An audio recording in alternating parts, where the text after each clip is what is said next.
साथियों, पिछले 4-5 दिन से एक बड़ी बहस इस देश में चल रही है और वो बहस है सेना में भर्ती के लिए अग्निपथ योजना को लेकर। कल लेफ्टिनेंट जनरल अनिल पुरी, जिन्होंने प्रेस कॉन्फ्रेंस की, जिनके साथ में वायुसेना के सीनियर अधिकारी बैठे थे, नौसेना के सीनियर अधिकारी बैठे थे,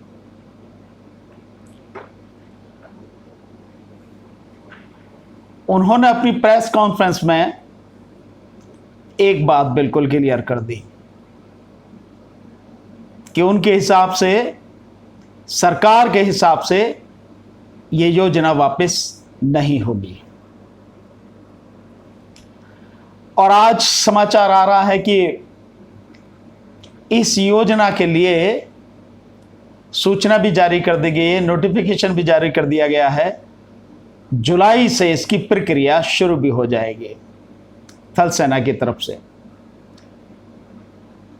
वायुसेना और नौसेना की तरफ से भी इसकी प्रक्रिया शुरू हो जाएगी।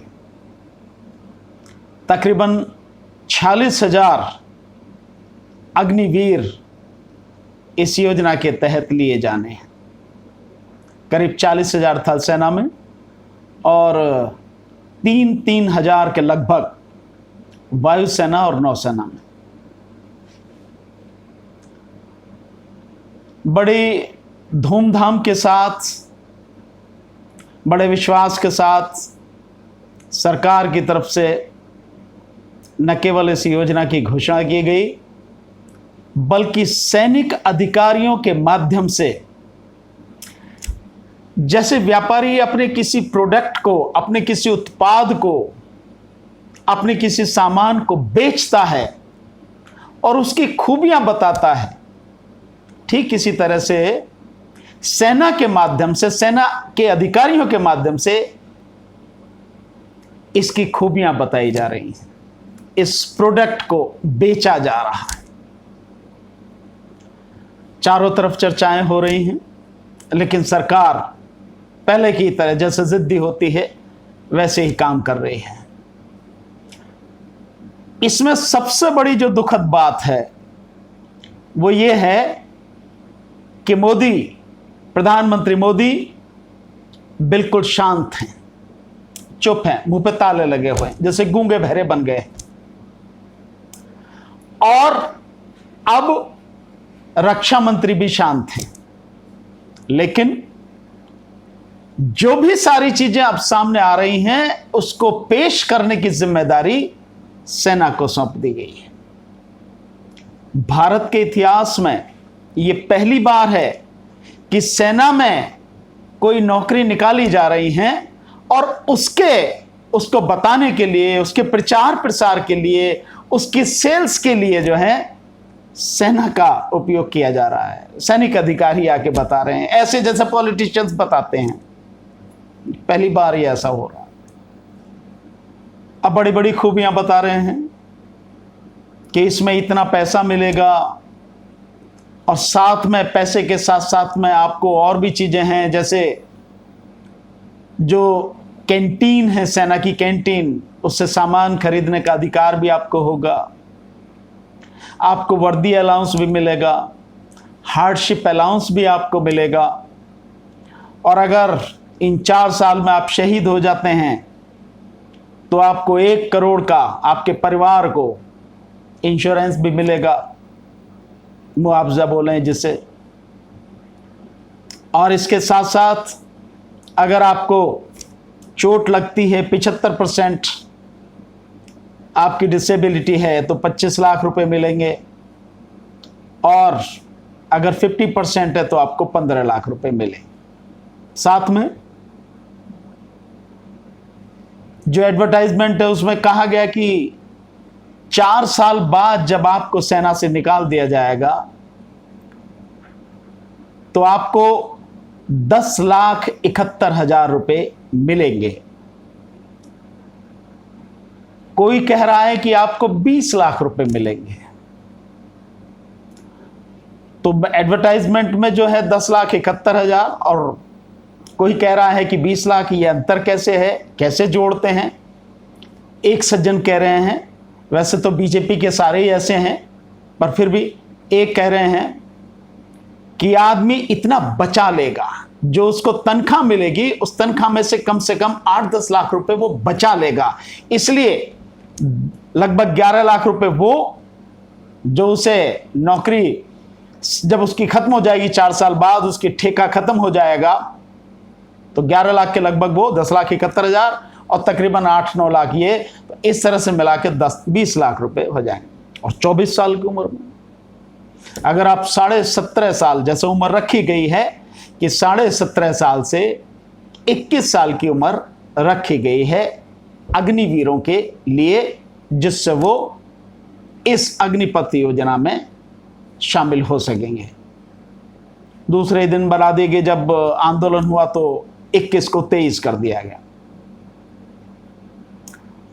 और अब इसके बाद ये और चीजें कही जा रही हैं कि जब आप रिटायर हो जाएंगे, जब आपको सेना से निकाल दिया जाएगा, लगभग 75% अग्निवीरों को। हालांकि ये भी स्टेटमेंट बहुत गलत है, क्योंकि जो कहा गया है वो कहा गया है कि अप टू 25%, अप टू 25%, यानी 25% तक को परमानेंट उसमें जॉब दिया जाएगा सेना में, बाकी 75% को अप टू, यानी हो सकता है, ये कोई जरूरी नहीं है, ज्यादा से ज्यादा ऐसे कह सकते हैं कि ज्यादा से ज्यादा 25% तक को 4 साल बाद नहीं निकाला जाएगा, सेना में रखा जाएगा। लेकिन ये अप टू है, ये 25 की जगह 24 भी हो सकते हैं, 20 भी हो सकते हैं, 15 भी हो सकते हैं, 10% भी हो सकते हैं, 5% भी हो सकते हैं। अप टू है ना, ये बिल्कुल स्ट्रिक्ट ये नहीं है कि केवल कि 25% को रखा जाएगा, 75% को निकाला जाएगा, ऐसा नहीं। अप टू 25% तक को रखा जा सकता है, संभावना है, हो सकता है सभी को निकाल दिया जाए। तो अगर व्यक्ति 17.5 साल की ही उम्र में भर्ती हो गया तो 21.5 साल की उम्र में वो बाहर आ जाएगा, और जो 21 साल की उम्र में भर्ती होगा तो ज्यादा से ज्यादा 25 साल की उम्र में बाहर आ जाएगा। और अब जिस तरह से इस फर्स्ट चांस के लिए 23 उम्र कर दी गई है, तो ज्यादा से ज्यादा 27 में, जिनके 23 है वो 27 में आ जाएंगे बाहर। ये सारा इसका क्राइटेरिया है। अब जो एक और मजेदार चीजें जो कल लेफ्टिनेंट जनरल अनिल पुरी जिस समय प्रेस कॉन्फ्रेंस कर रहे थे डिफेंस मिनिस्टर से बातचीत करने के बाद में, 2 दिन तक बात हुई है राजनाथ सिंह जी से, जो रक्षा मंत्री हैं, तीनों सेना प्रमुखों की और उनकी, और उसके बाद में जो कल फिर ये प्रेस कॉन्फ्रेंस हुई, उसमें जो उन्होंने बात की, उन्होंने ये कहा कि इसके बाद में, ये सब बाद के डेवलपमेंट है, पहले नहीं था।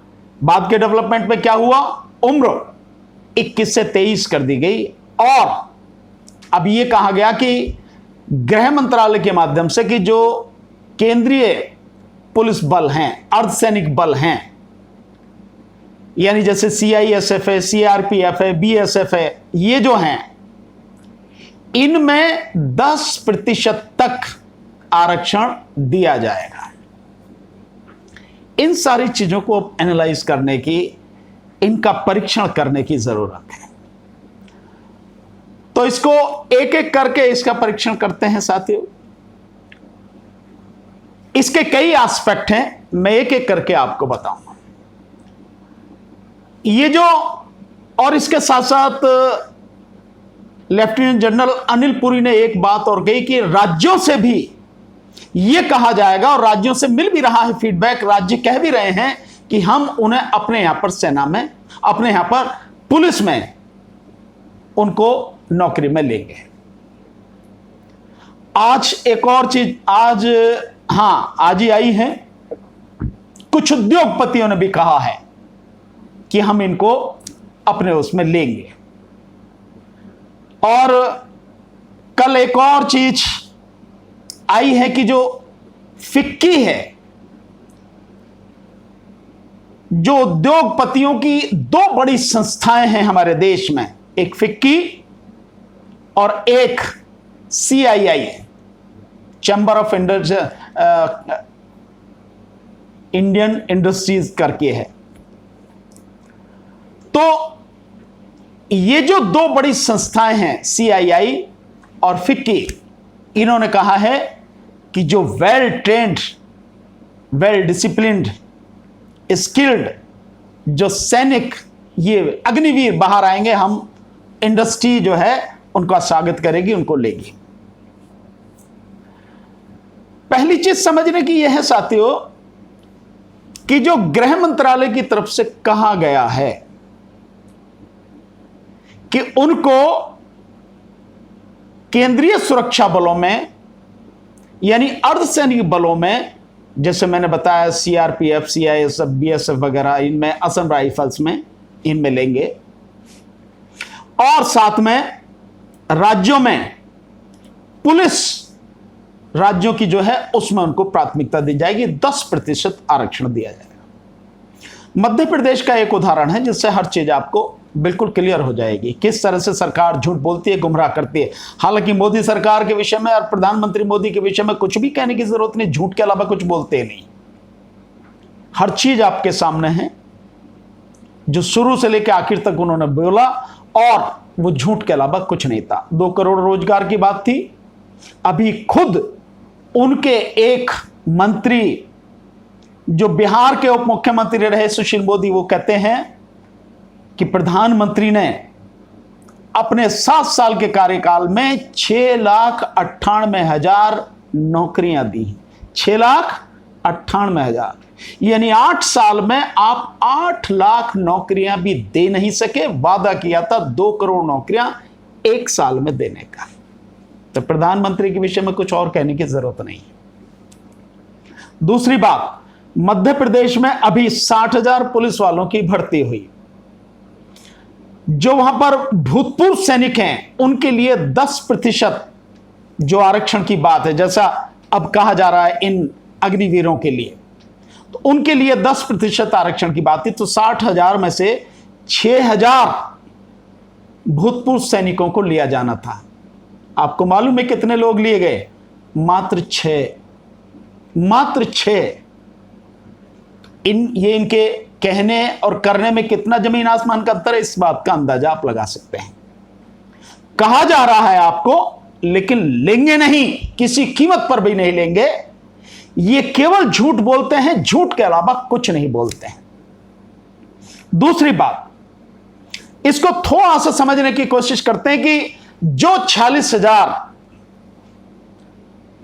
ये अग्निवीर लिए जाएंगे, इन अग्निवीरों में से अगर हम मान लेते हैं अप टू 25%, पर यही मान लें कि 25% को वहां पे परमानेंट सेना में नौकरी मिल जाएगी, और जो 75% हैं वो बाहर कर दिए जाएंगे। तो 75% कितने होते हैं? 46,000 में 34,500, यानी 34,500।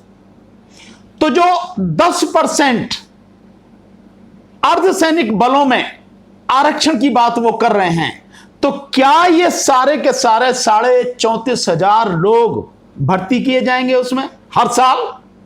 तो इसका मतलब यह हुआ कि अगर इन सबको भर्ती करना है तो कम से कम 3.5 लाख पोस्ट, 3.5 लाख की भर्ती हर साल अर्धसैनिक बलों में होनी चाहिए।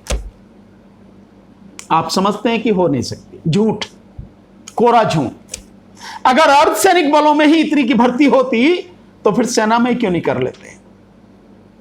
सरकार बात कर रही है क्योंकि इनकी पेंशन और तनख्वाह में जितना बजट है, जो सेना का बजट है, वो सेना का बजट लगभग 6 लाख करोड़ है, जिसमें से 2.5 से 3 लाख करोड़ सिर्फ जो सैनिक हैं, वर्तमान सैनिक और भूतपूर्व सैनिक, उनकी तनख्वाह यानी उनका वेतन और उनकी पेंशन देने में खर्च हो जाता है। इसलिए इतना बड़ा जो भार है उसको कम करने के लिए यह स्कीम ठेकेदारी पर निकाली गई है। तो किसी भी हालत में 3.5 लाख अर्धसैनिक बलों की जो भर्ती हर साल नहीं होगी।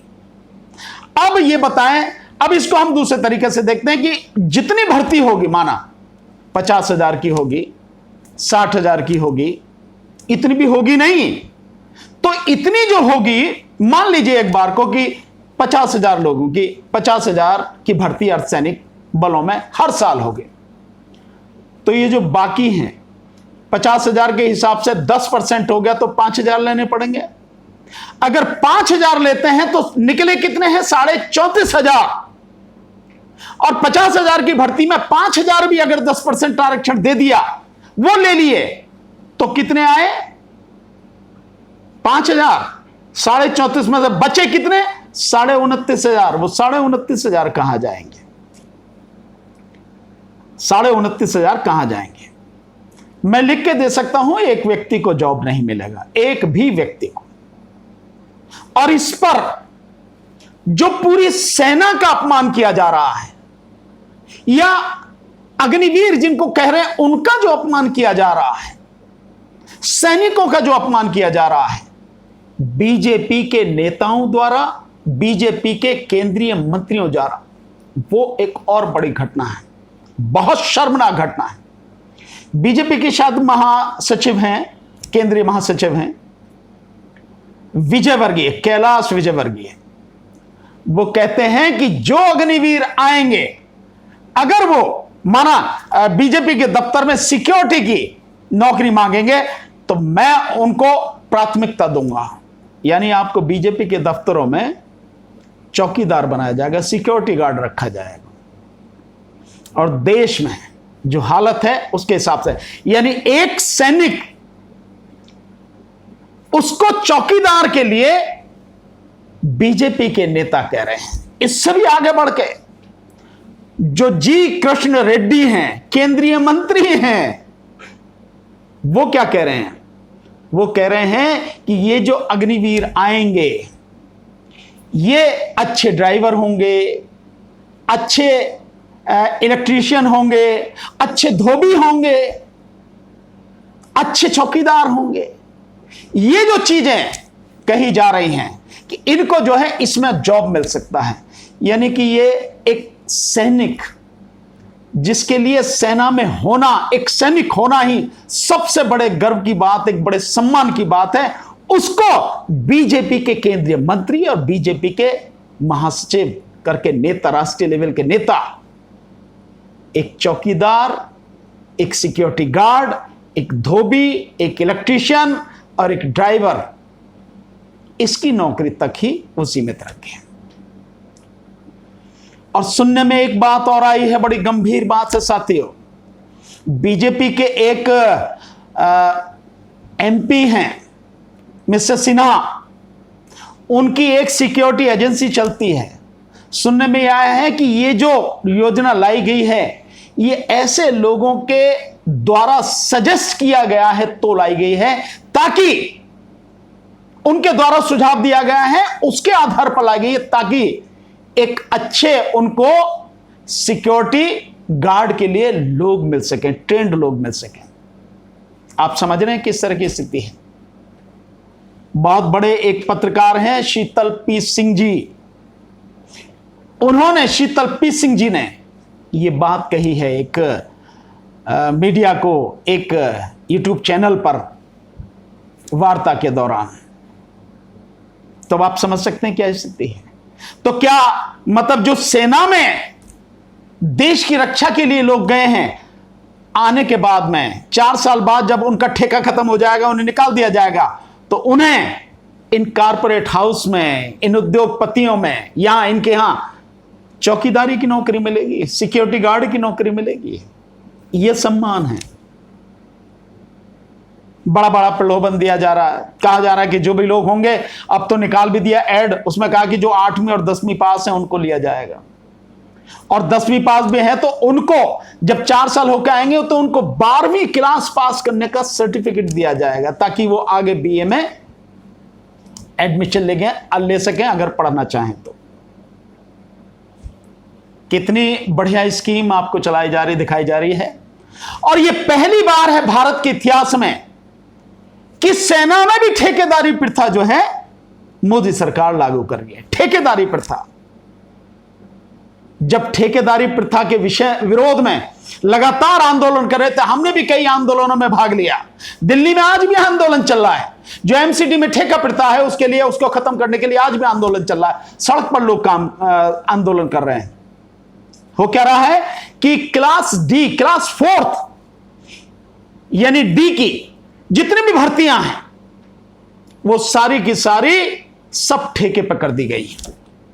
और इसके ऊपर जो क्लास सी की हैं, क्लास सी में भी कॉन्ट्रैक्ट पर कि भाई 2 साल के लिए, 3 साल के लिए, जैसे आपकी ये स्थिति है कि 4 साल के लिए भर्ती किया जा रहा, तो ओवरऑल भी क्लास 3 में भी यानी क्लास सी में भी ये कॉन्ट्रैक्ट वाली प्रथा चल रही है।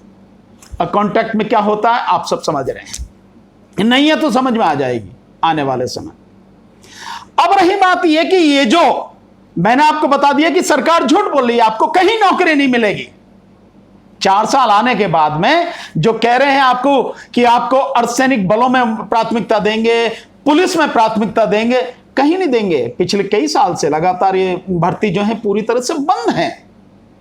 सरकार की आर्थिक हालत इतनी बुरी है, देश की आर्थिक हालत इतनी बुरी है, कहीं नौकरी नहीं है। आपको मालूम है एक आंकड़ा, 2 आंकड़े मैं आपको बताता हूं तो आपको उस चीजें समझ में आ जाएंगे।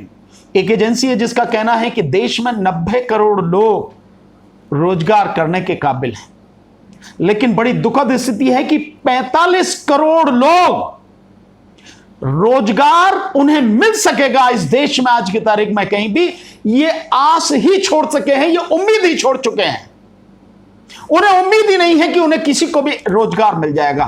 45 करोड़ लोगों की स्थिति है। और जो आप जैसे नौजवान हैं, क्योंकि इस देश की नौजवानी को, इस देश के नौजवानों को, उनके सपनों को, उनकी उम्मीदों को, उनकी इच्छाओं को, उनकी आशाओं को, सबको इस अग्निपथ की चिता में जलाने का यह काम कर रही है सरकार। इस देश में आज की तारीख में, जिस समय मैं आपसे बात कर रहा हूं,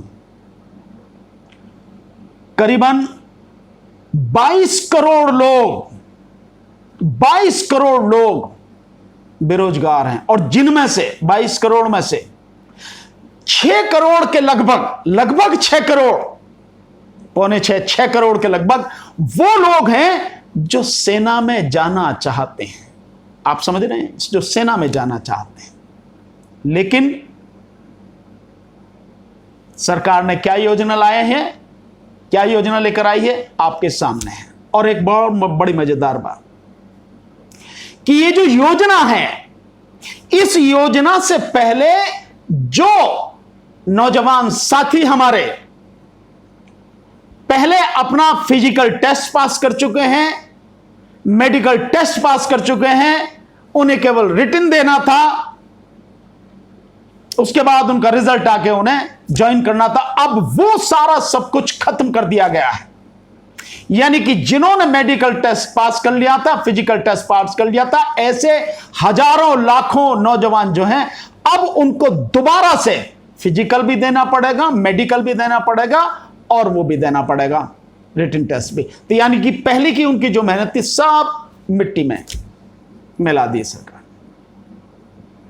और अब मैं उस बात पे आ रहा हूं जिस बात पे सरकार रोजगार देने की जो बात है, निश्चित रूप से यह रोजगार सरकार आपको नहीं दे सकेगी। गृह मंत्रालय झूठ बोल रहा है कि आपको 10% आरक्षण देंगे। इसके अलावा साथियों, जो उद्योगपति कह रहे हैं, यह जो सरकार की तरफ से कहा जा रहा है कि 70 उद्योगपति हैं जिन्होंने कहा है कि हम उनको जो है अपने यहां पर जॉब देंगे, किसी को जॉब नहीं देंगे। क्योंकि एक आंकड़ा है, इसको आप समझ ले, एक आंकड़ा है। सरकारी क्षेत्र में जितने लोग काम करते हैं उसके जो प्राइवेट क्षेत्र में आते हैं मात्र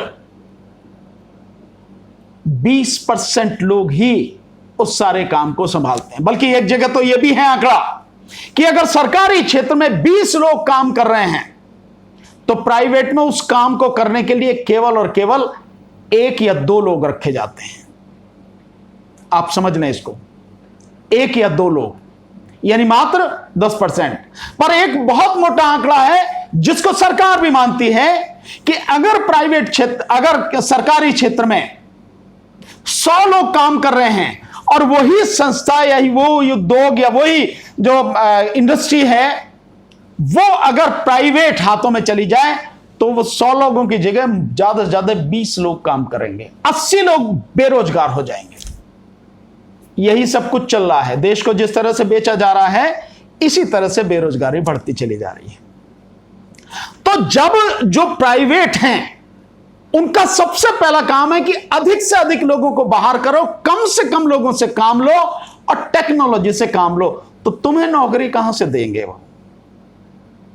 क्योंकि वो सरकार के पिछलग्गू हैं, सरकार से उनको फायदा हुआ है, इसलिए वो आज सरकार की भाषा बोल रहे हैं आपको गुमराह करने के लिए। अब एक चीज पर और आते हैं साथियों, तो निश्चित रूप से ना तो सरकार जो कह रही है वो वादा पूरा करेगी, आपको कोई नौकरी नहीं मिलेगी अर्धसैनिक बलों में, पुलिस में, और दूसरे जो उद्योगपति कह रहे हैं ना इस जगह आपको नौकरी मिलेगी। अब मिलेगी भी तो क्या मिलेगी? ज्यादा से ज्यादा सिक्योरिटी गार्ड। कितने पैसे मिलते हैं? 8,000, 10,000, 12,000, 15,000, इससे ज्यादा नहीं मिलते हैं। और आप करके आएंगे कितनी? 40,000, 30 से 40,000 की आप करके आएंगे। हालांकि जो आपको 30 से 40,000 जो वेतन दिया जाएगा महीने का, वो भी सरकार में जो चपरासी को पैसा मिलता है उससे कम है, ये आपको दिया जाएगा। और उसमें भी अब मैं आपको और थोड़ा सा क्लियर करके बताता हूं तो आपको सारी चीजें समझ में आएंगी। जैसे सरकार ने कहा है कि 30 से 40,000 रुपए आपको मिलेंगे, तो ये कैसे कैसे मिलेंगे आपको मैं बताता हूं। सरकार ने कहा है कि पहले साल में आपको जो 30,000 से शुरू होगा, हकीकत में सरकार के हिसाब से 30,000, लेकिन जो आपको मिलेगा हाथ में वो 21,000। ये जो 9,000 हैं ये आपके उस फंड में जाएंगे जिसको आप ग्रेचुइटी कह लो या कुछ भी कह लो, जो आपको मिलने वाला है पैसा 4 साल नौकरी आपकी खत्म होने के बाद उसमें जमा होंगे। तो जो पहले साल में मिलेंगे 30,000, उनमें से 21,000 एक्चुअल में मिलेंगे, 9,000 उसमें जाएंगे। दूसरे साल में जो आपको मिलना है वो मिलेंगे आपको 33,000, और उस 33,000 में से एक्चुअल में आपको मिलेंगे 23,100 रुपए। बाकी जो आपके हैं वो सारे के सारे पैसे उस फंड में जमा होंगे। इसके बाद जो आपको तीसरे साल में मिलेंगे, तीसरे साल में आपको सरकार बता रही है कि 36,500 रुपए मिलेंगे। लेकिन एक्चुअल में आपको कितने मिलेंगे? एक्चुअल में आपको मिलेंगे 26,500। बाकी जो पैसा है 11,500 का, ये लगभग आपका करीब 10,000 उस सीधा आपका वहां जाएगा। उसमें जो आपको आखिर में मिलेगा नौकरी खत्म होने के बाद 4 साल बाद, और जो चौथे साल में आपको पैसा मिलेगा वो मिलेगा एक्चुअल में आपको जो 40,000 की बात कर रहे हैं, जो 40,000 आपको मिलेगा, उस 40,000 में से एक्चुअल में आपको मिलेगा 28,000। जो 12,000 है वो जाएगा आपके उसमें, जो 4 साल बाद आपको नौकरी खत्म होने के बाद। तो ये इस तरह से आपको पैसा मिलेगा। अब साथियों इसको जरा कैलकुलेट करना, मैं 2-3 चीजें आपको बता रहा हूं जो आपको समझना बहुत जरूरी है। किसी और की बात छोड़िए, इस देश के प्रधानमंत्री पे जो खर्चा होता है आप सिर्फ उसको कैलकुलेट कर लीजिए। प्रधानमंत्री पर जो खर्चा होता है, उनके विज्ञापनों पर जो खर्चा होता है, हर दिन 4 करोड़ रुपया उनके विज्ञापनों पर खर्चा होता है। तकरीबन 2 लाख रुपए, 2-3 लाख रुपए पर मिनट के हिसाब से उन पर खर्चा होता है। ये प्रधानमंत्री का खर्चा है, विज्ञापनों पर होता है। और जो टोटल आप पर खर्चा होगा, मैं 4 साल में बता रहा हूं, 4 साल में ये 46,000 जो अग्निवीर हैं, इन पर, इनकी तनख्वाह पर जो खर्चा होगा उसको हम 40,000 ही मान लेते हैं, सीधे सीधे 40,000 मान लेते हैं। हालांकि उतना है नहीं, पहले में 30,000 और फिर बढ़ते बढ़ते 40 तक पहुंचेगा, लेकिन सीधे सीधे 40,000 मान लेते हैं। तो 40,000 इन 46,000 अग्निवीरों के लिए जो 4 साल में सरकार का खर्चा हुआ, कितना हुआ? 8,202 करोड़ रुपए, 8,202 करोड़। और इसमें जो सरकार अपना मिलाकर देगी कि जब आपको 4 साल बाद निकाला जाएगा, जो मिलाकर देगी उसको मिलाकर तकरीबन, इन सब की बात कर रहा हूं मैं, 46,000 पर जो 4 साल में खर्चा होगा, 1 साल की बात नहीं मैं कर रहा, 4 साल में जो खर्चा होगा इन 46,000 अग्निवीरों पर, वो लगभग 11,000 करोड़ रुपए होगा, बस 11,000 करोड़। और वो भी 40,000 रुपए पर मंथ के हिसाब से मैं बता रहा हूं, 40,000 रुपए पर मंथ के हिसाब से। तो 40,000 करोड़, ये 11,000 करोड़ 40,000 अग्निवीरों पर। प्रधानमंत्री जिस हवाई जहाज में चलते हैं, पता है उसकी कीमत क्या है? 8,500 करोड़। 2 लेके आ रहे हैं, 17,000 करोड़। जो प्रधानमंत्री जो सेंट्रल विस्टा बना रहे हैं, उस सेंट्रल विस्टा की कीमत 23,000 करोड़। नई संसद जो बना रहे हैं और विस्टा जो बना रहे हैं, 23,000 करोड़, जिसकी कोई जरूरत नहीं थी। जो पुरानी संसद है उसी में अगर अच्छे से इंटीरियर डिजाइनर को बुला के अगर तरीके से पूछा जाता, तो अगर 800 850 सांसदों के बैठने की व्यवस्था की बात थी, तो उसी में वो हो जाती, उसके लिए पूरी है वो। लेकिन नहीं, दिखाना है कि नहीं मैं कर रहा हूं, मोदी। यह है प्रधानमंत्री का खर्चा। तो यानी कि जो 46,000 अग्निवीरों को पैसा मिलेगा, उससे कहीं ज्यादा प्रधानमंत्री अपने जहाज पर खर्च कर रहे हैं, अपने विज्ञापनों पर खर्च कर रहे हैं। यह है स्थिति। और इसके अलावा प्रधानमंत्री ने पिछले 8 साल में 9 लाख करोड़, समझ रहे हैं मेरी बात, 9 लाख करोड़ से ज्यादा, ये जो बड़े बड़े उद्योगपति हैं जो आज भाषा बोल रहे हैं कि इनको अग्निवीरों को हम देंगे नौकरी वहां से आने के बाद, इनके 9 लाख करोड़ रुपए कर्ज माफ किया है। 9 लाख करोड़ रुपया इनका कर्ज माफ किया है। और इसके अलावा हर साल इनको 5 से 6 लाख करोड़ की जो कर हैं, टैक्स हैं, उस टैक्स में छूट दी जाती है, टैक्स में छूट दी जाती है। और इसके अलावा 9 लाख करोड़ रुपए से ज्यादा कर्ज माफ किया है। और उसके अलावा उन पर तकरीबन 10 लाख करोड़ रुपया और बैंकों का कर्जा है। सेना के लिए नहीं है उनके पास। सेना के आधुनिकीकरण के लिए उन्हें सेना में ठेकेदारी प्रथा रखनी पड़ेगी। ठेके पे लाएंगे सैनिक, और ठेके पे लाकर देश के प्रति किसी का कितना भाव होगा, इस बात का एहसास आप सब कर सकते हैं। सेना में भर्ती केवल एक रोजगार नहीं है, ये बड़े स्वाभिमान, बड़े गर्व, बड़े सम्मान की बात है कि कोई व्यक्ति सेना में नौकरी करे, सेना में जाके देश की सेवा करे, हंसते हंसते जब जरूरत हो तो देश के लिए अपना बलिदान दे। ये बड़े गर्व सम्मान की बात है। और इसीलिए जब कोई शहीद होता है सैनिक और उसका पार्थिव शरीर उसके घर आता है, तो आसपास उसके गांव नहीं, गांव और उसके आसपास के गांव शहरों के लोग इकट्ठा होते हैं, इतना बड़ा सम्मान दिया जाता है। उस परिवार का बड़ा सम्मान होता है जिससे कोई व्यक्ति सेना में जाता है। सब खत्म कर दिया आपने। इस देश के नौजवानों को अग्निपथ की भट्टी में झोंक दिया सरकार ने, और अब सेल्समैन की तरह उसके फायदे गिनाने में लगी है। कोई फायदा होना नहीं है, करना नहीं है, सरकार की नीयत नहीं है। सरकार कह रही है कि हमें नौजवानों की जरूरत है। क्या व्यक्ति 25 साल में बूढ़ा हो जाता है? 27 साल में बूढ़ा हो जाता है? 30 साल में उसमें कोई एनर्जी नहीं रहती है? 35 साल में उसमें कोई एनर्जी नहीं रहती है? अगर उसमें एनर्जी नहीं है तो ये जितने भी नेता हैं जो 70, 72, 72, 75, 80 साल के हो गए, ये काहे के लिए पैटे निकाल के बाहर करो ना।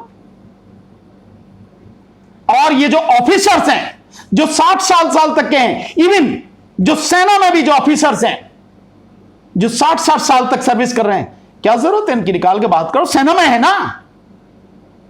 अगर सैनिक को जवानी की जरूरत है या जवान सैनिकों की जरूरत है तो ऑफिसर्स भी कम से कम कुछ रेशो में तो जवान होने चाहिए। फिर 60 साल के क्यों है वो? उनको भी निकाल के बाहर करना चाहिए। अगर इनकी वेतन पर, इनके पेंशन पर इतना पैसा खर्च हो रहा है तो 4-4, 5-5, 6-6 पेंशन जो ले रहे हैं ये एमएलए, एमपी, किस काम के हैं? ये देश को तबाह करके रख दिया इन्होंने। निकाल के बाहर करो ही ना, सब कुछ सिर्फ ठेके पर रखो। क्या जरूरत है प्रधानमंत्री की इस देश को? जब सब कुछ निजी हाथों में जाना, सब कुछ ठेके पे ही देना है, सब कुछ तबाही होना है, तो फिर प्रधानमंत्री की क्या जरूरत है? 70, 72 जितने भी साल के हों, क्या जरूरत है उनको? हटाओ ना, मतलब वहां बूढ़े चल जाएंगे। तो ये जो चीजें हैं इनको समझने की बहुत जरूरत है साथियों। मैं नहीं मानता, और मैं नहीं, मेरे जैसे इस देश में करोड़ों लोग हैं जो इस बात से सहमत होंगे कि 25 साल में, 27 साल में, 30 साल में कोई 35 साल तक कोई बूढ़ा नहीं होता। खूब ऐसा ही जोश होता है। कहने वाली बातें हैं, जो मन में आए कहा जाए। आप अपनी योजना को सही बनाने के लिए जो चाहो कहो, लेकिन जोश कम नहीं होता। जिन लोगों को अवार्ड मिले हैं उनकी उम्र भी देख लो, उनकी औसतन उम्र भी, वो उम्र भी 30 के आसपास ही है। ऐसा कुछ नहीं है जैसा कहा जा रहा है। कोई भी इस तरह के काम होते हैं, कोई भी ऐसी योजना होती है तो सामाजिक राजनीतिक आंदोलन होते हैं। और जब सामाजिक राजनीतिक आंदोलन होते हैं उसमें मुकदमेबाजी भी होती है, एफआईआर भी होती है, लेकिन जैसे वो आंदोलन खत्म होते हैं, उनका हल निकल जाता है, तो उसके साथ ही मुकदमे भी खत्म हो जाते हैं। पर बड़े अफसोस की बात, ये सारे नौजवानों के लिए बहुत ही एक दुखद पहलू है कि कल जब ये प्रेस कॉन्फ्रेंस की गई सेना की अधिकारियों की तरफ से, तो लेफ्टिनेंट जनरल अनिल पुरी द्वारा कहा गया, उसने पत्रकार ने सवाल पूछा था कि जो लोग इस आंदोलन में भाग ले रहे हैं उनका क्या करेंगे, उन्हें लेंगे कि नहीं लेंगे? तो लेफ्टिनेंट जनरल पुरी ने कहा था कि नो, उनको नहीं लेंगे। जिनके खिलाफ भी एफआईआर है, जो भी आंदोलन में भाग ले रहे हैं, उनको नहीं लेंगे। इसका मतलब यह है कि जो लाखों नौजवान इस देश का भविष्य जो है, जिन्होंने भी भाग लिया है, उनमें से किसी को भी सेना में नहीं लिया जाएगा, किसी को भी। और पहचान कैसे की जा रही है, यह भी बड़ी मजेदार बात है। पहचान इस तरह से की जा रही है कि जो उनके मोबाइल हैं, उन मोबाइल नंबर्स के जहां भी प्रदर्शन हो रहा है, उनकी टावर के अंदर में, उस एरिया में, उसमें जो मोबाइल नंबर आ रहे हैं, उन मोबाइल नंबर से पहचान करके एफआईआर की जा रही है। यह स्थिति है। यानी कि जो भी प्रदर्शन में भाग ले रहा है, उसके पास मोबाइल है, उसने मोबाइल उस समय यूज किया है, कोई भी बात है, उसकी उस टावर के तहत उसकी रेंज आ जाएगी, उस टावर में वो आ जाएगा कि हां ये मोबाइल यहां पे था इस समय, उसको एफआईआर उसके खिलाफ होगी और उसको अरेस्ट किया जाएगा, मुकदमा चलेगा और उसको सेना में नहीं लिया जाएगा। जबकि सामाजिक राजनीतिक आंदोलन में कभी भी ऐसा होता है तो तुरंत वो एफआईआर खत्म हो जाती है जैसे आंदोलन का हल निकलता है। लेकिन यहां बिल्कुल स्थिति अलग है। अनुशासन की बात कह के ये सब कहा जा रहा है, उनको नहीं लिया जाएगा। ये बड़ी गंभीर परिस्थिति है साथियों, और इन गंभीर परिस्थितियों में आपको धमकाया गया है। कल उस प्रेस कॉन्फ्रेंस में ये जो बात कही गई है, नहीं, उन्हें नहीं लिया जाएगा, ये एक धमकी है। इस देश के नौजवानों को धमकी दी जा रही है कि अगर आप सरकार के गलत फैसले के विरोध में कोई भी काम करेंगे प्रदर्शन करेंगे, अपने संवैधानिक अधिकार का प्रयोग करेंगे, आंदोलन करेंगे, तो आपको सेना में नहीं लिया जाएगा। आप चाहे जो भी हो, कितने भी अच्छे हो, कुछ भी हो, आपको नहीं लिया जाए। यह स्थिति है साथियों। इस स्थिति, क्या ये तानाशाही नहीं है? और ये एक अनपढ़ और कायर प्रधानमंत्री का एक घिनौना चेहरा नहीं है जो सब आपके सामने आ रहा है साथियों? जो अपने आप को सेना के पीछे छुपाकर सारा खेल खेल रहा है। जो काम, ये फैसला सरकार का है, सेना का नहीं। तो सेना को सामने आने की क्या जरूरत थी? लेकिन सेना को सामने लाया गया है। सैनिक अधिकारियों के माध्यम से ये सारी चीजें की गई हैं और खुद बिलों में छुपे बैठे हैं। चाहे प्रधानमंत्री हो, रक्षा मंत्री हो, कोई भी हो, ये सारी चीजें हो रही हैं। यह है देश का दुर्भाग्य है। लेकिन साथियों, मैं आपसे इतना ही कहना चाहूंगा कि अब सरकार ने फैसला कर लिया है। नौजवानों को मेरा एक ही संदेश है साथी, सरकार फैसला कर चुकी है, पीछे नहीं हटेगी। तो आपके पास, हम सबके पास संघर्ष करने के अलावा, आंदोलन करने के अलावा अब कोई दूसरा रास्ता बचा नहीं। हमें संघर्ष करना होगा, आंदोलन करना होगा, लगातार करना होगा, जब तक सरकार इस योजना को वापस ना ले और पहले की तरह सेना में भर्ती ना होने लगे। पिछले 8 साल में जो सेना में भर्ती हुई है, उनका औसत जो निकल कर आता है वो 45-46 हजार है। जबकि उससे पहले जो सेना में भर्ती होती थी वो लगभग 80 हजार के लगभग हर साल होती थी। और अब पीछे से जो 8 साल में हर साल का जो औसत है वो 46 हजार, और अब ये 46 हजार आपके सामने है।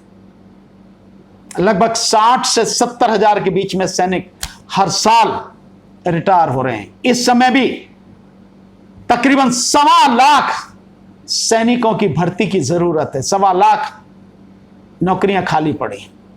तो मेरा आपसे निवेदन है साथियों, हमें संघर्ष करना पड़ेगा।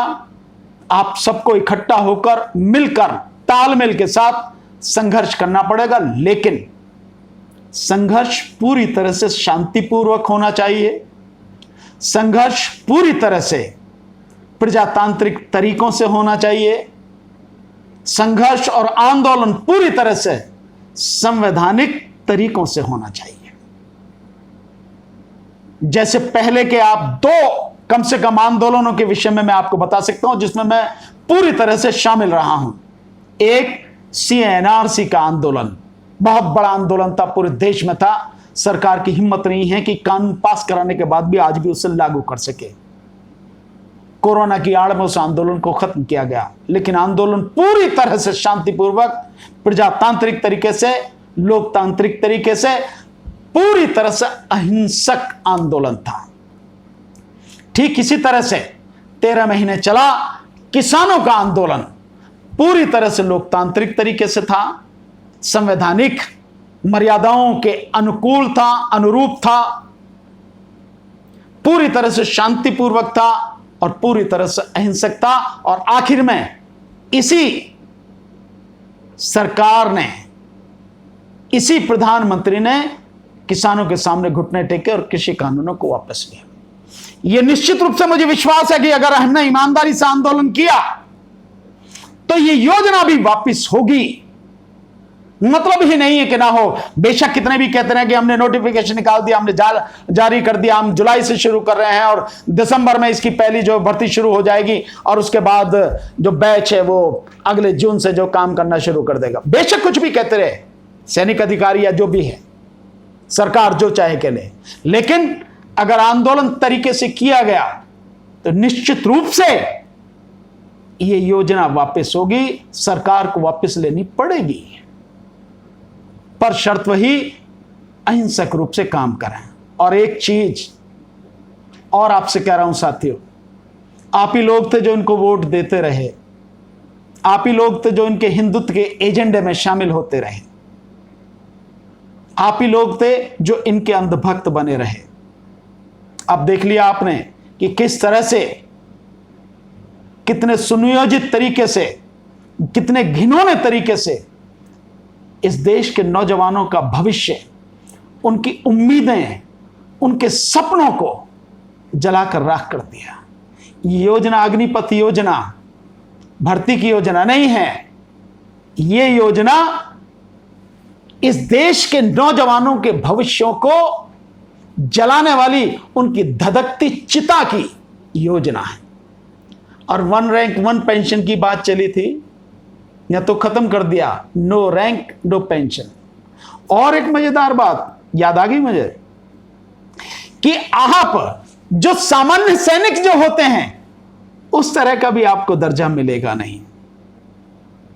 और पेंशन तो मिलने का मतलब ही नहीं है, आपको जो है वही पैसे मिलेंगे। और इसके अलावा जो सैनिकों को रिटायरमेंट के बाद में जो सुविधाएं मिलती हैं वो कोई सुविधा आपको नहीं मिलेगी। जैसे जीवन भर कैंटीन से सामान की सुविधा, जीवन भर मेडिकल फैसिलिटी, जीवन भर पेंशन, कुछ नहीं, वो कुछ नहीं मिलेगा आपको, क्योंकि ठेका पड़ता है ना। इसलिए साथियों, बहुत तरीके से आंदोलन करना है। और एक चीज और मैं कहूंगा, इस देश में ये बीजेपी ही है जो हम सबको हिंदू मुस्लिम के रूप में लड़ाने का प्रयास करती है और देश को तबाह करने के लिए लगातार लगी हुई है, आरएसएस और ये बीजेपी।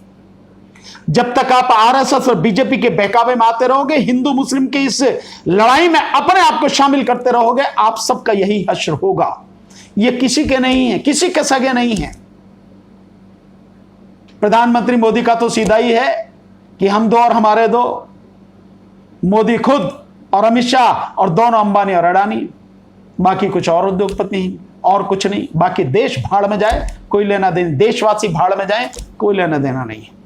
पूरी तरह से तबाह कर दिया, आर्थिक स्थिति देश की इतनी बुरी कर दी जिसकी कोई हद नहीं। उस सब के बावजूद भी एक और मजेदार आपको बात बताता हूं, यहीं पे कि कोई किसी तरह की जो नौकरी नहीं दी जा रही है, उस सब के बावजूद भी जो सरकार का खर्च बढ़ता चला जा रहा है।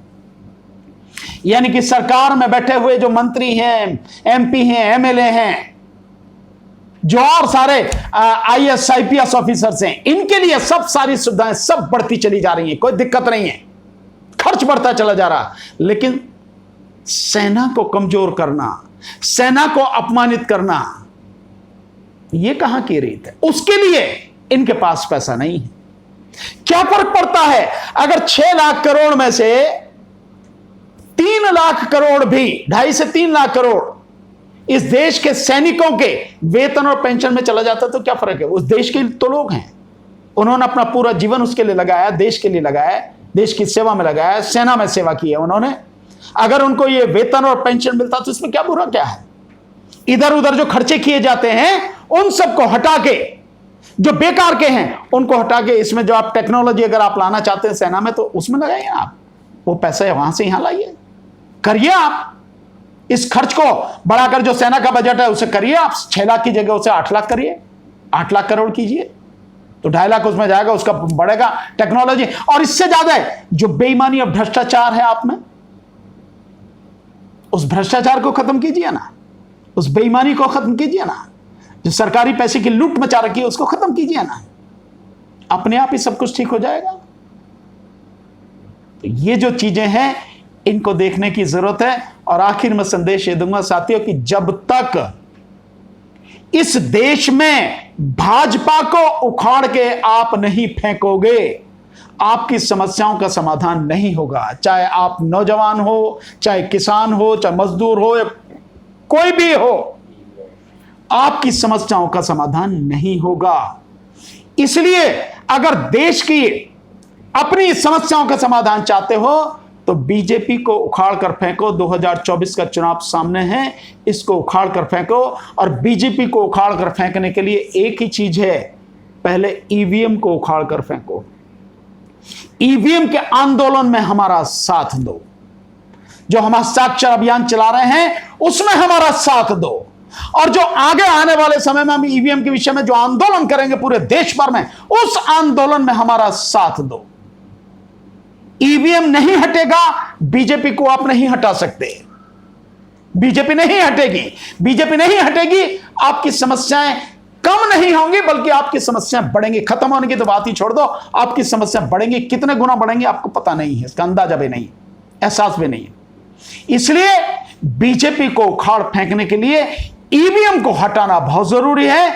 इस ईवीएम के आंदोलन को पूरे देश में जन आंदोलन बनाना जरूरी है।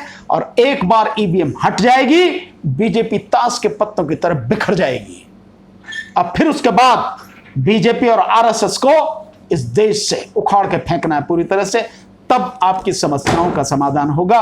तब देश में जो पुरानी तरह से व्यवस्था चल रही थी सैनिकों की, उसी तरह से और उसको और बेहतर बनाया जा सकेगा। सैनिकों के सम्मान को ध्यान में रखते हुए उसको और अच्छा किया जा सकेगा। यही मेरा कहना है साथियों आपसे। बहुत बहुत शुक्रिया आप सभी को। नमो बुद्धाय। जय भीम, जोहार, नमस्कार, आदाब, सत श्री अकाल।